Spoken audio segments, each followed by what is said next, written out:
tous ensemble, ouais, général. Tous ensemble, ouais, général. Merci. La force des travailleurs, C'est la grève. La force des travailleurs, c'est la grève. La force des travailleurs. C'est quoi la grève? C'est quoi la grève? La grève, la grève, la grève. On essaye, tant que faire se peut, d'aller à la rencontre des autres salariés. On a été rendre visite aux salariés de la RATP, aux salariés d'EDF, à nos collègues de McDonald's, juste en face de la gare de l'Est, qui ont fait grève, qui se battent pour leurs conditions de travail, mais aussi pour le droit syndical le plus minimum, pour qu'il soit respecté. On a pu donner un petit coup de main à nos copains des catacombes de la ville de Paris, qui viennent de gagner. Et donc ça, c'est pas mal, et c'est possible. Et donc, écoutez, dans le cadre de cette lutte, on est heureux de vous recevoir pour montrer justement à quel point aujourd'hui la lutte des cheminots n'est pas celle seulement des cheminots, mais celle de l'ensemble des travailleurs. Et de ce point de vue-là, écoutez, bienvenue à vous, bonne chance, bon courage, et puis je vous laisse la parole pour expliquer où vous en êtes. Merci aux camarades cheminots de nous accueillir. Ça nous fait du bien, évidemment, ça nous touche, hein, parce que la lutte, c'est pas marrant tous les jours, voilà, il faut résister. On est mobilisé toujours contre la fermeture de l'usine, même si on a un PSE de fermeture d'usine qui démarre donc la semaine prochaine, le 26 juin. Donc on essaie de ne pas se faire absorber dans la logique de négociation de primes, d'élever les primes. On essaie de continuer la bataille pour le maintien de l'usine, le maintien de l'activité sur l'usine et la sauvegarde de tous les emplois. Donc c'est la bataille qu'on essaie de mener. On est aujourd'hui minoritaire à mener cette bataille-là parce que le climat de résignation, mais comme chez vous certainement aussi, vous devez le voir, est énorme, hein. Beaucoup de gens n'y croient pas, ils pensent que c'est perdu d'avance, donc ils choisissent de ne pas mener la bataille. Mais on espère que nous, en faisant ce qu'on fait à Cologne, par les autres actions qui suivront après, on espère qu'on arrivera à réveiller des collègues, à faire qu'il y ait un sursaut et qu'à un moment donné, il y ait une véritable colère qui explose, qui s'exprime, parce qu'il y en a ras-le-bol. Juste donc en deux mots, hein, Ford, c'est 8 milliards de bénéfices, c'est un peu ce que tu disais sur Carrefour, quoi. Du pognon pour les actionnaires, du pognon pour les dirigeants, des affaires qui tournent à plein, des ventes qui augmentent, et ils se décident de fermer quand même l'usine de Bordeaux. Mais comme ils décideront d'en fermer d'autres certainement après, mais comme ils en ont décidé d'en fermer un peu avant, en Belgique, en Angleterre. Donc voilà, c'est des logiques de réduction d'effectifs et c'est des logiques de concentration des productions parce que derrière, c'est la rentabilité et la course au profit qui dictent les choix stratégiques. Et puis on espère qu'à un moment donné, tout ce système-là va craquer et qu'effectivement, il y aura vraiment des millions de gens qui vont se battre. Nous, en tout cas, on espère qu'on est au début de ça et c'est pour ça qu'on tient et qu'on ne lâche pas.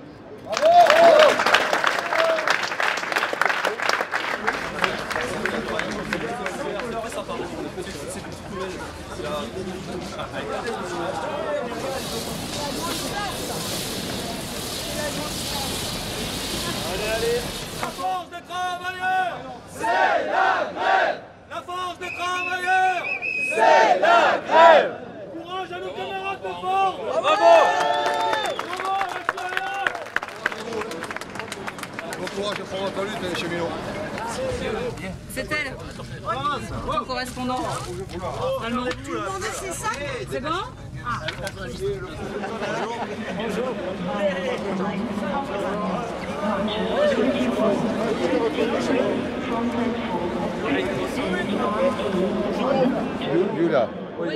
William. Yes. Voilà, qu'on a eu par mail. Oui, voilà, donc et qui nous a traduit le texte et qui nous a fait. C'est Philippe. Usine Ford, t'as des Turcs, t'as des Allemands, t'as des Belges, t'as des tout. Allez, repire. Ah oui, la photo. Ça fait limite, c'est avec tout ce qu'on traverse nous. De voir ça, mais enfin, ça fait vachement de bien. Allez, la banderole. Allez, et en plus elle est grande. Déjà on la mettait à Ça avait donné aussi qu'elle soit à la banderole. On l'a jamais faite. À 80 moi. On l'a jamais faite à l'endroit du premier coup. Tous ensemble, ouais. Tous ensemble, ouais. Tous ensemble, ouais.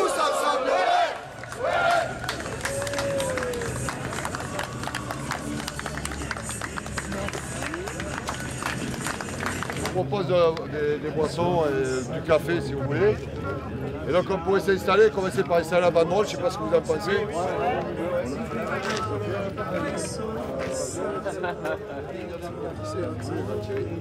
Si tu veux, Thierry. Thierry.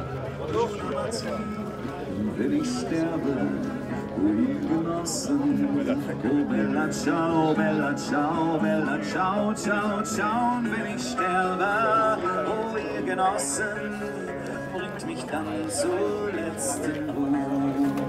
Und wenn ich sterbe, oh ihr Genossen, bringt mich dann zur letzten Ruhe.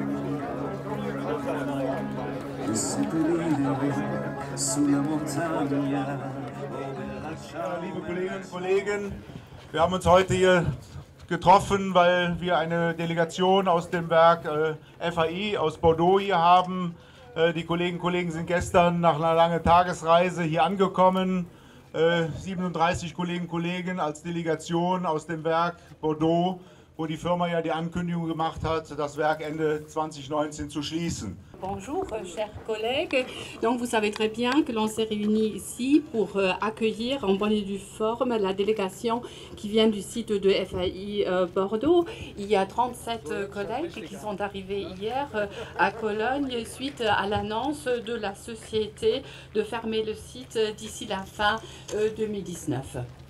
Tout à l'heure, nous avons fait savoir à la direction européenne très clairement que cette manière de procéder, on trouve c'est vraiment impossible, c'est vraiment inacceptable. Également, la politique d'information à tous les salariés ne peut pas être acceptée par nous.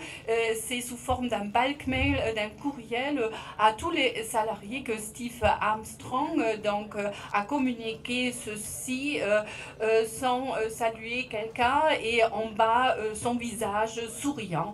Et nous trouvons vraiment, lorsqu'il s'agit de la fermeture d'un site, vraiment du sort de beaucoup de personnes en jeu. On ne peut pas procéder de cette façon. Cette politique d'information, on la condamne fortement. On trouve c'est vraiment une saloperie.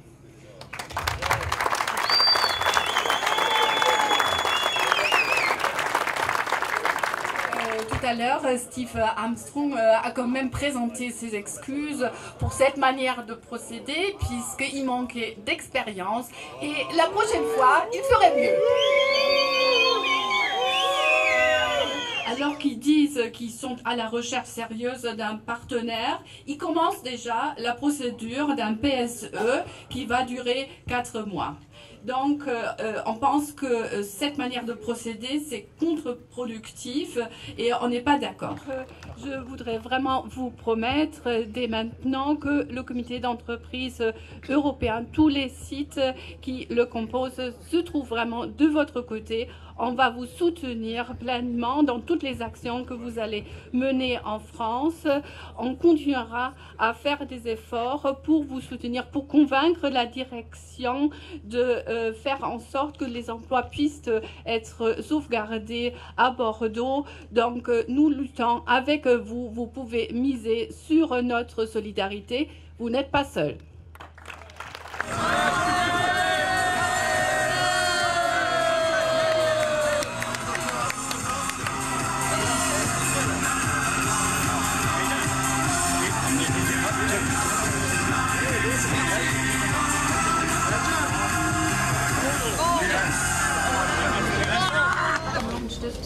Hatte ich nicht noch mehr Stifte? Julia, red.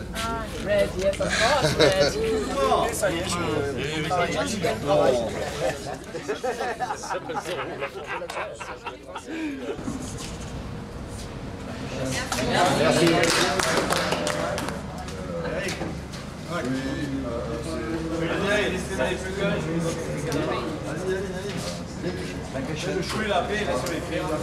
Thank you.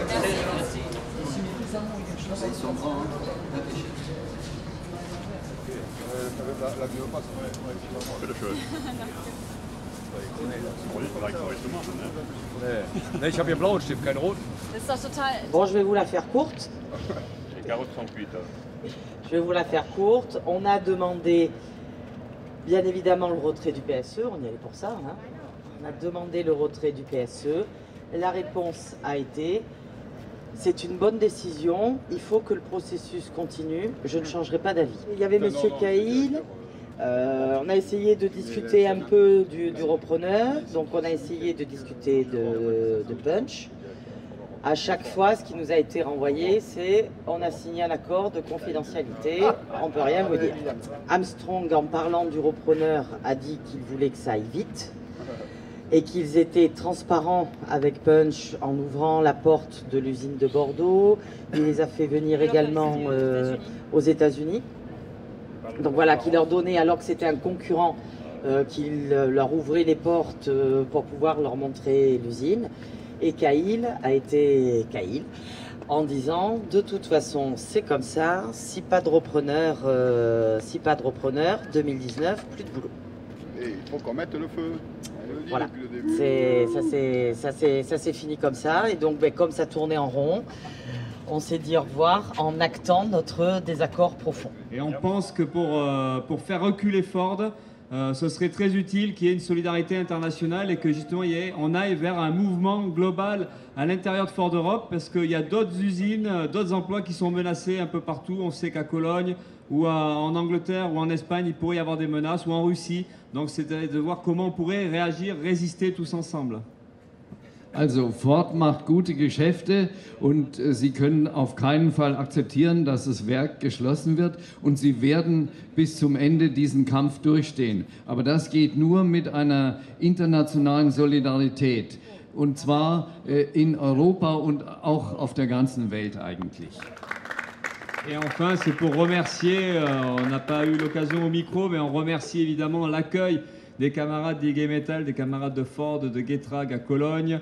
Nous remercions la déclaration de solidarité qui a été exprimée par l'ensemble des syndicats de Ford Europe.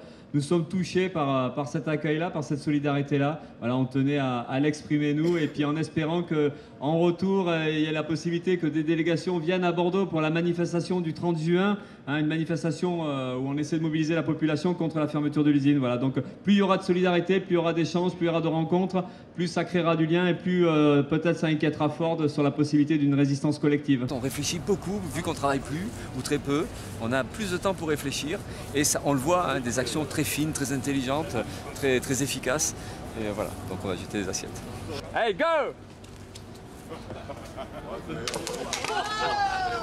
Please, can you renvoyer? I can go inside. Mr. Armstrong, we want to récupérer. Ah, ça, ils ont récupéré. Ils ont récupéré. Attends, il part le message. C'est nos assiettes là, merde! Comment on dit rendre?